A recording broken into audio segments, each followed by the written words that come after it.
Hello, welcome to the Mindset Mastery Show with your host, George Wrighster. We're coming to you with another exciting podcast today with a special guest, a man by the name of Eric Alexander. This gentleman is a longtime friend of mine, and I've watched him transform his life over a period of time. But let me remind you first to go to podcast, make sure you subscribe. Make sure you like us on Twitter and Facebook. Make sure that you give us a 5-star rating on um, YouTube and a 5-star rating on our podcast and subscribe to us on YouTube, should I say. And I want to also remind you that this is what I call my year of giving everything that I have to inspire and encourage you to be the best that you can be. We've got a lineup this year that you won't believe. Each and every guest that comes on is going to be here for you. Also, remember, St. Jude is my choice of philanthropy this year. Please, if you find it in your heart, make sure you go to St. Jude and donate. You can find their donate button on my website, on any of my social media pages, and just give. And like I said last time, you don't always have to give money. You can always send gifts of love. You can send letters to the children. You can do whatever your heart and whatever you're led to do. Also, St. Jude, the families that go there, the children that are there, they don't pay one penny while they're there. St. Jude's total mission is to make sure that families focus on healing. So I want to encourage you, join me, partner with me, and be a giver this year. All right, we'll come back in a moment with our special guest, Mr. Eric Alexander. Here we go. My special guest for the week. Here I am again, George Wrighster, your mindset mastery coach. And I got a brother on the line I've been knowing since back in high school, middle school, and going into high school. And this gentleman has a testimony of his life and transformation and what God has done for him and through him. And I just felt like you as an audience needed to hear this story today. It's going to inspire, it's going to encourage, it's going to move you to make some decisions. But not only make some decisions, but also internalize, look internal to see the goodness of God and what can happen if you make quality decisions and if you want it to happen. So without further ado, I'm going to address my brother. I called him Harry growing up, but for you, we're going to call him Mr. Eric Alexander. How you doing, brother? How you doing, George? Man, I'm doing fantastic. Doing Good fantastic. afternoon. It's afternoon here in Little Rock, Arkansas. Exactly. Wow. So, Eric, let's start out. Give the audience a little background about yourself. And then, if you want to go back as far as, as long as we've been knowing each other, but whatever's on your heart, I just want you to share that with the audience today. Okay, first of all, George, I want to thank you for the opportunity of inviting me on to this Mindset Mastery platform, this podcast. I'm kind of excited. All the co-workers at my facility knows that I'm going to be doing this podcast today. They're looking forward to tapping into YouTube. They always follow me, as being a pastor and director of a transitional residence program. I got I would say modestly say a small following of people who follow where I came from and where I'm at today. So it really is an honor and it is a blessing to be asked to come on a platform such as this to tell my story, talk about what's going on, not only in my life, but what I see that's happening, especially at the age that I am. Like you said, I do want to share some of my story. You did say that it was okay for me to include anything I'd like to, and Yes, I sir. thank you for that too, because a lot of people don't want to hear certain parts of people's story. They only want to hear, the good parts, but the bad parts can be kind of abrasive to others in their hearing. But like you said earlier, people need to hear my story. I know the word of God says that we are saved by the blood of the Lamb and the word of our testimony. And Yes. today my testimony is none other than this, that Jesus Christ came in the flesh, the Son of God, and died for the sins of this world. Now, the Bible that I read tells me that if I testify that, then I am a child of God. It says if I do not testify that, then I am even of the Antichrist that is in the world even right now. So I'm so grateful today to have that particular type of a testimony on my tongue today, and it's only because of the grace of God. George, you said that this program is about mindset mastering, and that's what I am on a road to doing. My history is I've been 13 years this year sober from any mind altering, mood changing chemicals, especially cocaine. You know, I'm so grateful to God that after all these years that I am still mastering my mindset. You know, even after 13 years, you would think a person in the flesh would think you've got it made now, but no, that's not true. I have to wake up every day and apply the same dynamics and even more dynamics that God revealed to me to help even further me. Because after a while, you know, God didn't get me sober for 13 years to have me to sit on the couch and watch TV all day. He got me sober for a special purpose, you know, to go back into that same fire he delivered me out of and to help save other people. Yes. My wife is trying to call me on here, but Okay. I'm All right. trying. Take your time. But I apologize. No, that's all right. Yeah. So anyway, I want to tell you a little bit about my story.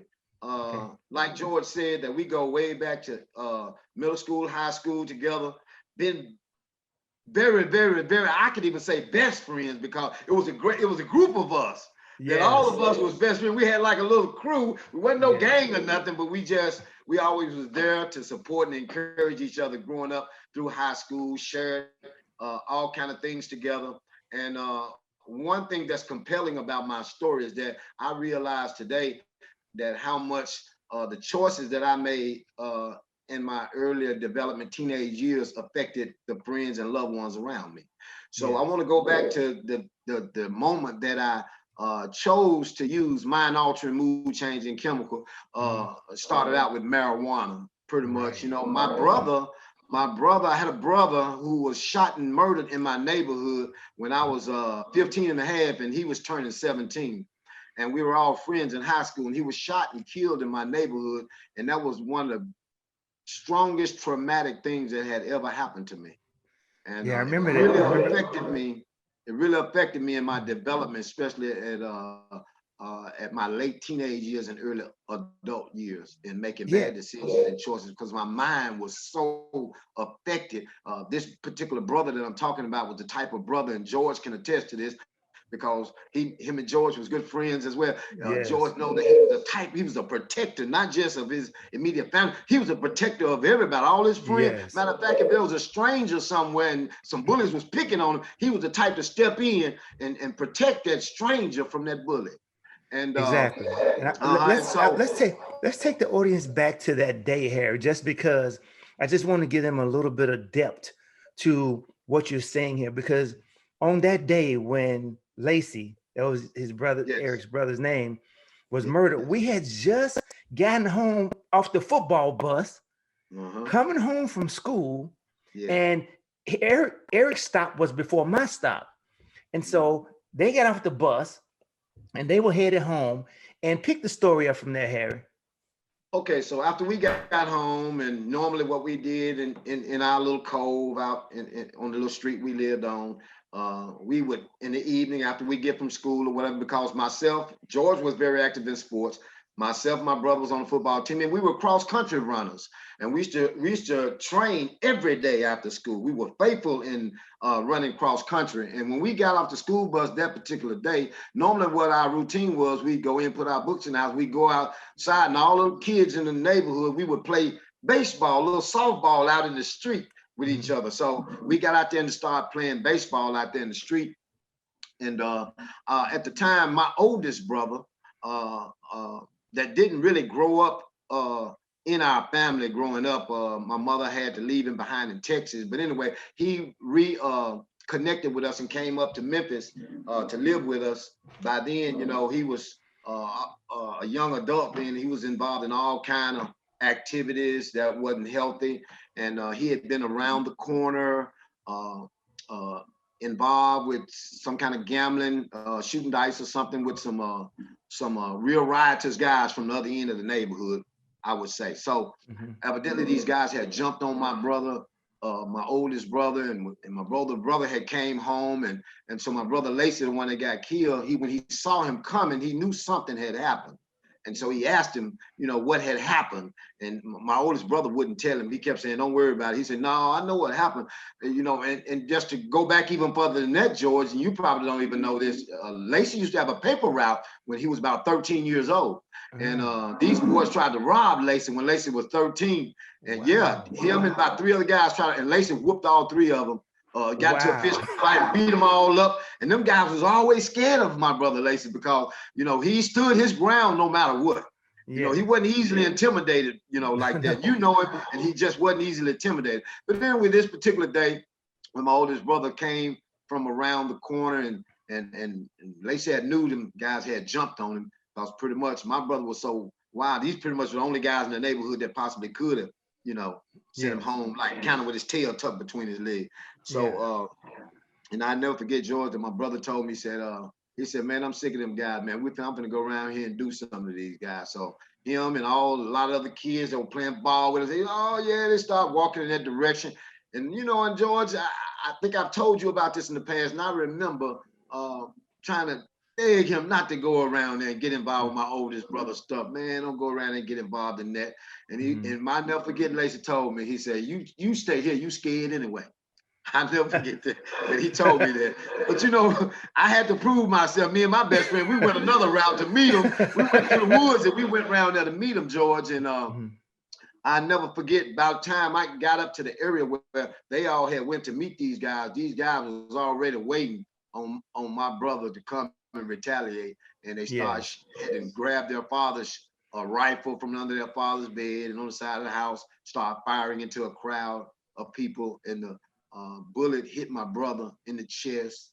And Mm. out of instincts, he took off and ran. And that's Mhm. pretty much the doctors or the nurse on scene said that that's pretty much not necessarily the shot that killed him. The fact that he ran till he fell, and when he fell, that he aspirated on his blood, because he got shot Yes. straight in the chest. Mhm. But that day was the most horrifying, terrifying day I've ever experienced in my life. It even has dampened when I see stuff on the news about certain terroristic acts and stuff. It never measures up to the terror that I've seen at such a young age with my natural brother. So Yes. that day I never forget, man. I've never cried, and when I say cried, I mean cried uncontrollably in my life. I've never again cried like that. I've never experienced that kind of hurt, like something eternally was stolen from me, especially when we got the news that he had actually died right there where he fell. Mhm.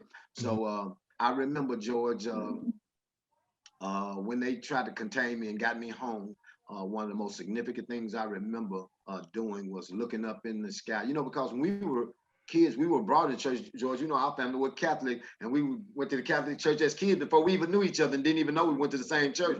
But I never Yes. forget that day I looked up in the sky and I said, God, I hate you Mm. for taking my brother from me. I said, God, Mm. I hate you. But at such an early age, not understanding, uh, uh, and but needless to say, those words still came out of my mouth. And once, I say, once we say stuff out of our mouth, because our words have so much power, our Yes. voices, but God created us in his image, and our ability to create things with our voice and what we Ye- say, by me Yes. saying that there were certain consequences and things I was going to have to go through because of saying that. I Yes. went into severe depression and Mm. isolation. And I think you remember that. I remember times when Yes. you and Ray and a lot of our friends used to always try to, and my mother and me, I'd lock myself up in the room, man, and Yes. didn't want to be involved with nobody and isolate. And did that for a good while, almost a whole entire month, almost Ye- before I started even come out. And I remember the reason I came out was, I was feeling so bad. I just didn't want to feel like that anymore. I just wanted it to go away. And I remember some friends from my neighborhood came and suggested I come go with them and ride to the park and smoke some marijuana. And it was the first time I smoked marijuana. And I realized that when I'm very active in AACA and NA, Narcotics Anonymous, Alcoholics Anonymous, if there are some that don't know about that. And one of the steps in the 12 steps, actually the fourth step says do a fearless and searching moral inventory of yourself. In other words, look into your past life and see a lot of baggage or things that has happened and write them down, look at them, deal with them, get to a point where you can accept them so that you can move on. So that's what allowed me to be able to go back and really look at where my issue started at, was doing that fourth step. So I started smoking marijuana with my close friends in my neighborhood and tipping off. And of course, that kind of affected my development. Of course, they say anytime that you start using mind altering, mood changing chemicals, at whatever age you start using those chemicals is when you stop growing emotionally. Yes. And mentally as well. So, hence, that's when a lot of stuff started for me when I was a teenager, when I started to go on this course of self-destruction, because I pretty much had said, that my brother's dead, I pretty much, my attitude said, I don't want to live either. Right. So I, Wow. so I made some bad choices, George. I started trying to fill that void with not only drugs and alcohol, but sporadic, self-gratifying relationships. That's how when I met a little cheerleader in high school, which George, I met her and got involved with her, and to kind of replace that emptiness from my brother, and got into a premature relationship, full of infatuation, but very committed to it, and end up fathering a child in that relationship. Uh, I have a daughter now who's 42 years old. And mind you, me and her in the plans of doing a YouTube video about father and daughter, how things have affected their life and separated them, and what we had to go through. We're in the process of getting ready to do a video to help people, because there's a lot of people out there that's dealing with issues with their children that they're in the mates didn't make it, so their kids kind of either was out a mother or a father. So I think that can help a lot of people. So going back to my early stage of my drug addiction, of course, I didn't feel like I had a problem because I did not understand the ramification of addiction and how it is cunning, baffling, and powerful, and it doesn't reveal to you the long-term effects. It doesn't reveal to you what's around the corner when you get involved with drugs and alcohol. So in the beginning, in my mind, I was just doing something social just to, forget I was going through. Of course, in the beginning, it made me forget what was happening to me, made me forget about my brother for a little while. But usually when the drug effects wore off, those emotions and those feelings came right back again. Then after a while, I found myself continuing to go get high again, to forget again, and it'll come back again. And so that time frequency started getting shorter and shorter and shorter. That after a while, I started making smoking marijuana a lifestyle. I know you might remember when I used to, if you would come in my bedroom back around the time I was graduating from school, my bedroom looked like Bob Marley backstage dressing room of a rock concert or something. But I mean, I was just that into the lifestyle of smoking marijuana, listening to a lot of heavy metal music, a lot of stuff that would zone me out. Who, Pink Floyd, Cheap Trick, AC/DC, Black Sabbath. I was into all of that back when I was coming out of high school. And I do remember how that my drug addiction to marijuana escalated, and I started to, even in my ideas, as I look back, I used to worship marijuana and the whole ritual, if you will, of smoking marijuana. Okay. And so after a while of smoking marijuana, and I'm talking about a year or two, marijuana stopped, filling that void.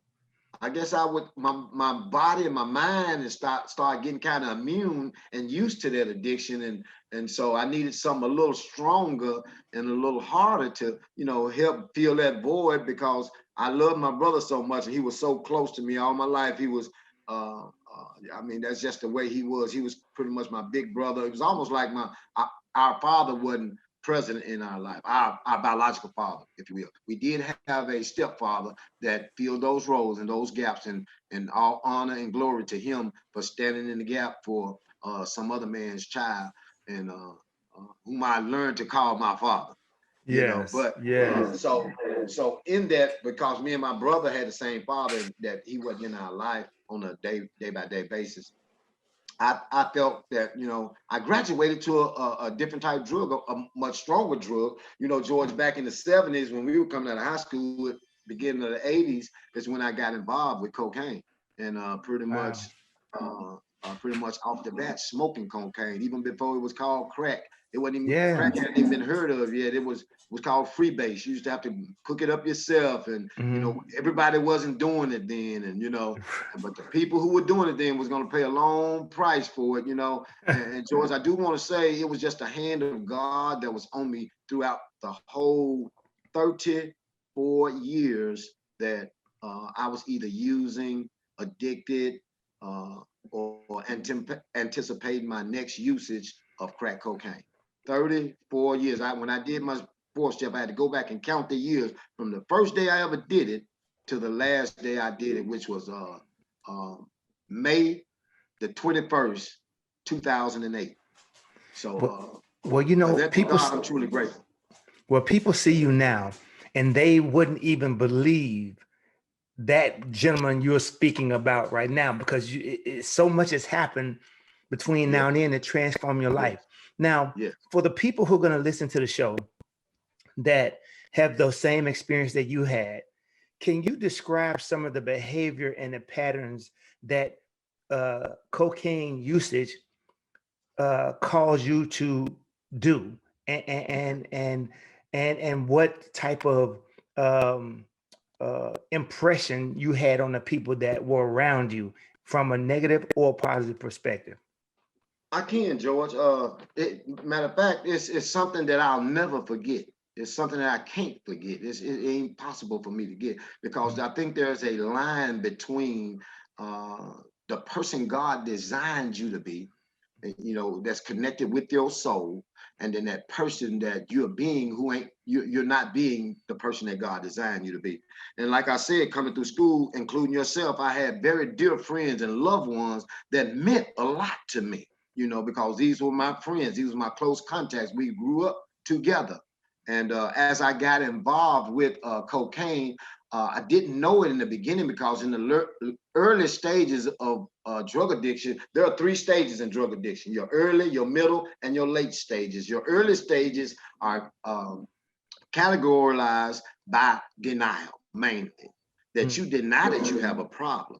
Okay. Subconsciously and consciously, you deny that you have a problem. Somebody was actually, hey man, you smoking a lot of drugs and you doing a lot of stuff ain't good for you. You say, oh man, I ain't hooked. I ain't, that's Right. the early stage. You're really thinking you're doing it recreational, but there's other people who see the devastation that's starting in your life that you can't see.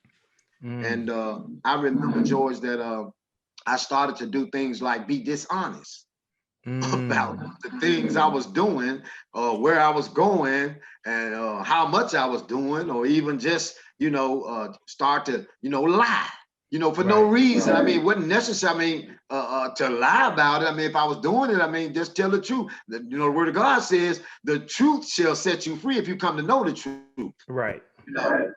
So I had gotten so separated from Christ and from God and from the purpose that God has for my life. I realized today that God, since the beginning of the time, before I was even born, God had a purpose for me. And the purpose wasn't based on my will, it was based on his will. Right.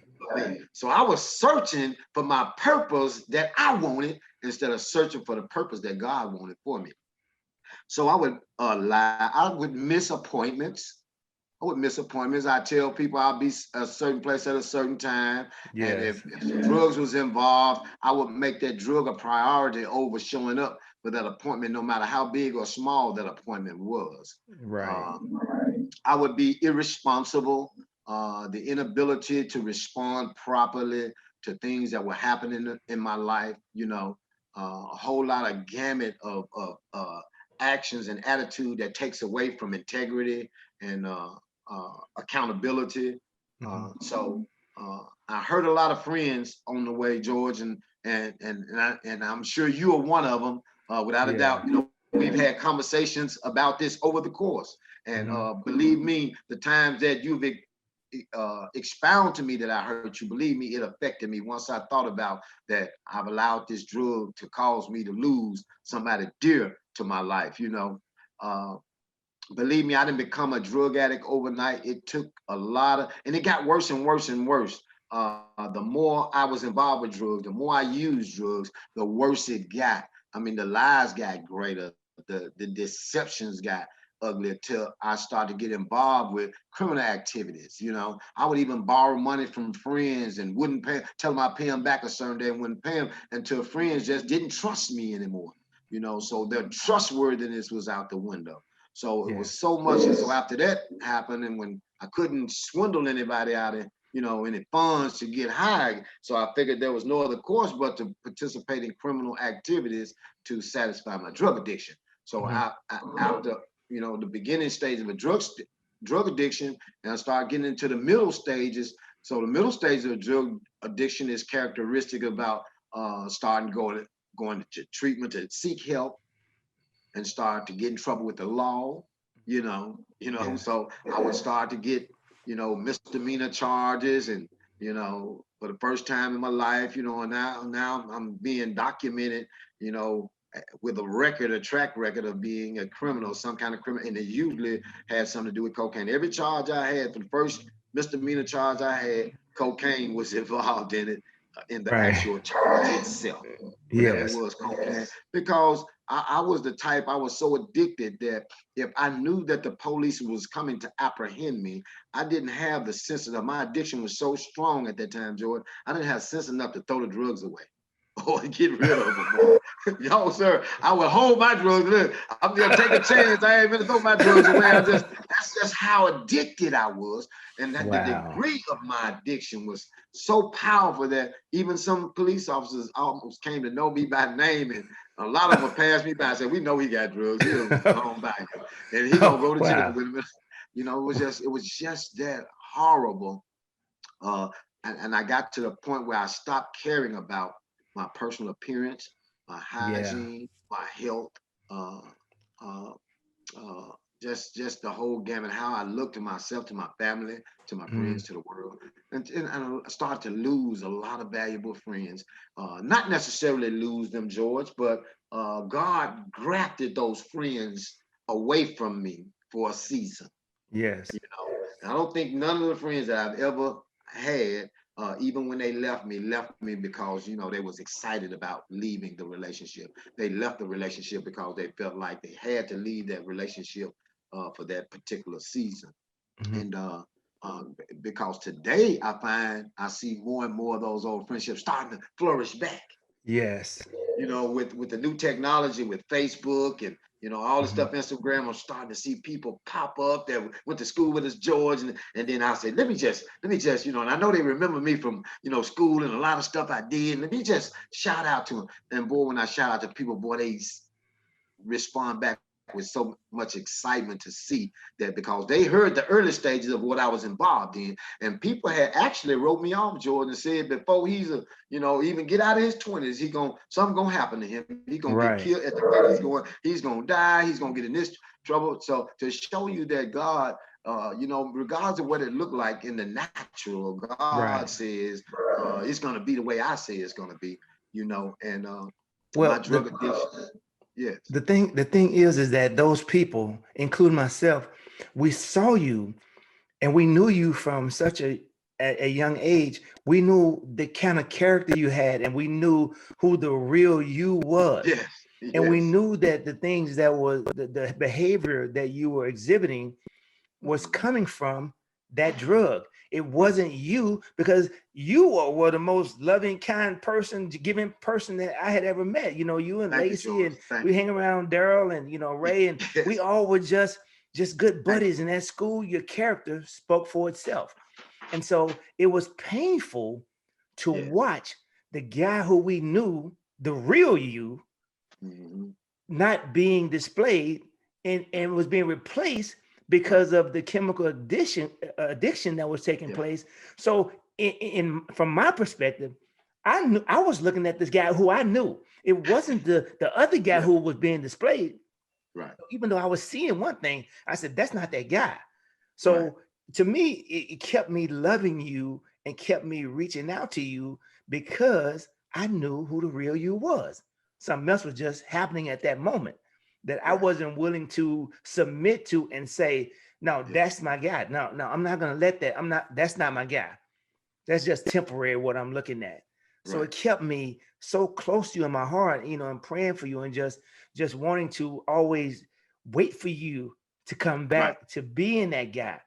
And Yeah. so that's why I want to kind of structure paint this journey so the people that are watching, and the people that are watching and the people that will be listening on the podcast will see that where it's all started from, then what type of behavior it presented, and then what type of roads did it lead you down.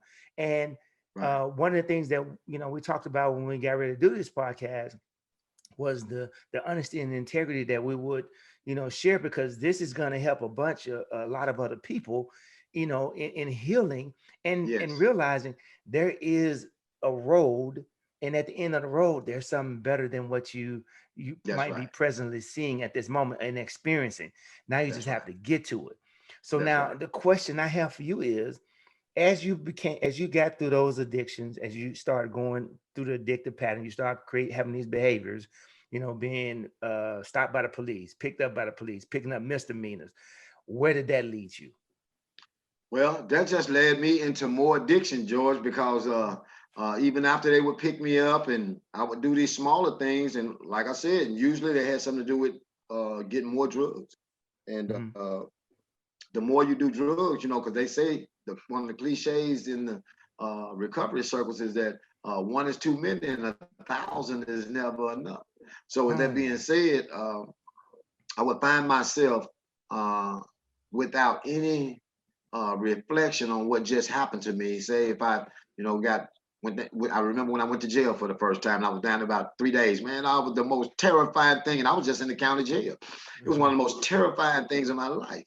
But Mm-hmm. the moment that I got out and was trying to hook up to get me some more drugs, I immediately forgot about what it was like just in that jail cell, that cold jail cell, eating the cold food or whatever it was, and all the chaos and the things that go with being incarcerated. I put that on the back burner, and almost like I forgot that forever, and continued on with this pattern of behavior that would lead me into even worse crimes to fuel my drug habit. So then I started to uh, escalate with a higher criminal element group, and it always gets worse. It never gets better when you're involved with that kind of activity. So I found myself going from getting misdemeanors to catching felonies. So of course we know what happens when you catch felonies. Then you're put into a certain class. There are certain privileges as a citizen that you're not afforded once you start to catch felony charges. In this country. So, and like I said, with no recourse to that, I found myself making geographical escapes to escape the addiction and to escape the pain that I was dealing with. So, in other words, I started trying to go to other places. I remember going out to New Orleans, Louisiana, to Baton Rouge, and to Middle Tennessee. I remember going to Houston and to escape to my brother, my oldest brother. He moved to Houston, so I tried to go down there and escape. But I found out every time I escaped and went somewhere else, the problem was there with me, because the problem lied within my heart and in my thinking and in my mind. From a mindset standpoint, all my activities was destroying my mind's development. I was not operating uh, from a code of character and conduct that was based on godliness, biblical, anything had to do with biblical. At that time, because the addiction had grabbed me so tight that wasn't important to me. Now, of course, it was easy for me to go around and tell people, yeah, I knew, I was brought up in the church. I know Christ, this, that, and other. I could easily say that, but I was not displaying that with my character, my conduct, and my disposition. So I started to catch felony charges, George. I would get caught with larger amounts of uh, uh, drugs and cocaine. Even caught a charge in Middle Tennessee for robbing a store, heavily Wow. under influence of cocaine. You know, I'm a military veteran. I didn't talk about that part about I was fresh out of high school. Myself and a friend of ours, Ray Bunn, we went to uh, military on the buddy system, and I kind of left him high and dry, in the military, and came back out, early, and he still talk about that to this day, man. I left him on the buddy system in the military, but that caused that whole experience shows that even the drug addiction wasn't enough to keep me from, once I had assimilated my life to that kind of lifestyle, I didn't have the strength at the time because I was dealing with, like I said, a lot of pain and stuff from my brother being murdered. Then, after getting involved with drugs, there's a lot of stuff you're going to compile on top of that. For example, when the relationship I got in, I told you my girlfriend got pregnant with my first child, which was my daughter. And so now I'm not being a healthy father. So I'm dealing with these feelings of incapabilities, because I know I'm not, being the type of father I should be, So, and then now that, I don't have in my life. So now I'm feeling, I want to blame people. I'm starting to blame people. Now I'm blaming everybody, because of my situation and not seeing that the addiction is telling me to blame other people. Blame other people and you get mad enough, and then I got a guy around the corner, you can go get some drugs from him. So pretty much the drugs had took over every area of my thinking and in my mindset. And I was without recourse. And mind you, this was way before I'd even heard of a Narcotics Anonymous, Cocaine Anonymous, or Alcoholics Anonymous. Hadn't even know those particular avenues existed. Because even at that time, I didn't even know that I had a problem. I couldn't see the problem. My friends could see it. Other people could see it. And another thing that was important to me, George, is how it started to affect my immediate family, how it started to affect the relationship between me and my mother. Now, my mother had already lost her son Yes. when he got shot. Mm-hmm. So here it is, her other son is starting to get involved with drugs, and she's about to lose him to a systemic monster that's plaguing our community and our country during that time span. And I remember conversations she would have with me, and in her voice, I could hear that motherly love, just wanting to know, why do you do that? Why do you work all weekend when you get paid, and then you go out and 2 hours later your whole paycheck gone, and then you come back and sit on my couch, and then you look all miserable and sad. Why do you do that? I don't understand why. Why would you do something? So I tried my best to, because my mother loved her to death. It wasn't nothing I would hold back from her. I Oh couldn't. yeah, no. It was my mom. And so I would try my best to explain to her what I was going through and what I was feeling. But George, how can you explain to somebody what you're feeling when you don't even know yourself? You don't know the ramification of the addiction yourself until it then took its full course. And I'm so grateful to God that He allowed the drug addiction to take me to places that I never would have even thought to go or even decide to go. But believe me, George, I know this for a fact. God would never take you nowhere that He's not able to keep you and sustain you while you're there. But He will take you some places that He wants to give you a story that He know in your hands, that story will reach the right people. Yes. So in my middle stages of my addiction, I started to find myself fleeing off to other cities, getting in trouble there, and going to jail and going to prison in other cities and states. So I mean, even up to Michigan. I even went up to Michigan, one of the worst places to go to try to escape from drugs. I went to where the drugs was. So I mean, just amazing the places that the drugs took me trying to escape the way I felt in my mind and in my heart, never knowing that the answer was right in front of me all along, So, and I do want to elaborate a little bit on the late stages, because the late stages will start to produce health issues, long-term prison stints. I remember when I was in Arkansas, got in trouble in Arkansas, and they gave me a probation, and they wouldn't release me. And I kept saying, hey, the judge said I get probation, release me, let me out of here. And they said, no, we can't let you out right now. And they never would tell me why. I come to find out, Tennessee had a hold on me, George, for a robbery charge that was like 15 years old. And they said, well, if they don't come get you, we're going to let you go.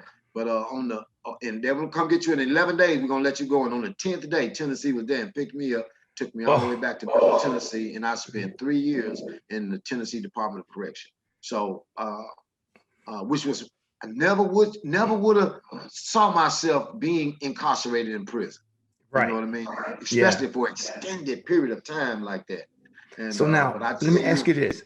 So mhm, with that being said, prior to going to Tennessee, going back to Tennessee for 3 years and being in prison, what was your longest stay in prison before that? Because, and the reason I asked that is because now remember, during all this time, we lost contact with each other yeah, during periods of time because I didn't know where you were, I didn't know how to reach you, we didn't know what was going right. on, and so we became disconnected Yes, until sir. you got back home, Yes, and sir. then we reconnected. So That's what right. was what was the longest time that you had been in prison up until that point? So prior to that, that particular stint that Tennessee King got me on, Mm-hmm. uh, back in 1995, I had caught a robbery charge in Middle Tennessee, and it was for 3.5 years. And I actually did 6 months, 7 months in the county jail, and that was the longest I ever spent incarcerated Okay. uh, at that time. And so I went to after I got out of prison in 2005, 2000, prior to going to prison in 2005, I had went up to Michigan and got in trouble in Michigan. Got a robbery charge, home invasion charge, possession charge, weapons charge, and they were trying to offer me 22 and a half years in the Michigan Department of Corrections. And Wow. that's when reality set in that if I don't try to do something, I tried to go to treatment prior to that, but Mm-hmm. usually that was based on denial, just going to treatment for a minute, come out, and I knew that. But this time my eyes was open uh, to the fact that I could spend the rest of my life in jail Mm-hmm. based on the way my life course had went. And so I actually thought that that's what's going to happen right then. When they were offered me 22 and a half years in the Michigan Department of Correction, George, I really thought it was over then. And I stayed in my cell and I prayed every day, George. I had no family up in Michigan, so up there by myself. I prayed and I went to the law library every day. I put in, you'd have to put in a request to go there 3 days in advance. So I put in one every day, so it would be 3 days in advance, so it would catch up to I could go every day, and I would study in the law library, study the Michigan state law, and all the laws surrounding my charges and this, that, and other.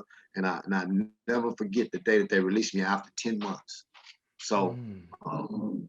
yes, after 10 months, I was facing 22 and a half years in the Michigan Department of Correction, but God only allowed me to spend 10 months in there and had me Wow. released. And I came back, came to Arkansas, and that's when I got back involved with drugs and caught that charge. And that's how I ended up doing those 3 years, because when I was in jail in Michigan, to be honest with you, I promised God when I was praying, I wasn't down there praying, just saying, God is a man. I was like, no, God, I promise you, if you let me out. And God knew I wasn't gonna. He already knew those closed jailhouse prayers and those promises. He said, well, you might be promising this now, but that's all right. If you don't fulfill this promise you're making, you're going to see what's going to happen on the next page. And that's when I ended up doing those 3.5 years in Michigan. But I tell you, when I went to Tennessee and did those 3 years, I was so serious about getting clean and sober coming out.